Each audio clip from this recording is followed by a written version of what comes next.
अस्सलाम वालेकुम बच्चों। बच्चों, हमने परसों के वीडियो में साँचा नंबर 49 में क्या पढ़ा था? हाँ, साँचा नंबर 49 मजमुए के लिए ये लफ्ज़ हम पढ़ चुके हैं। अब आज सेट नंबर 50 में हम आवाज जाहिर करने वाले लफ्ज़ पढ़ेंगे।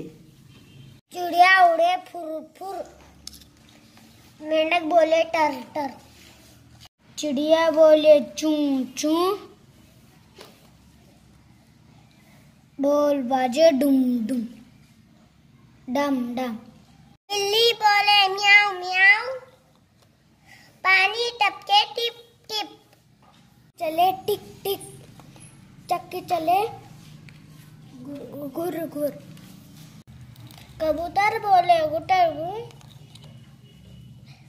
बादल बरसे गड़ गड़।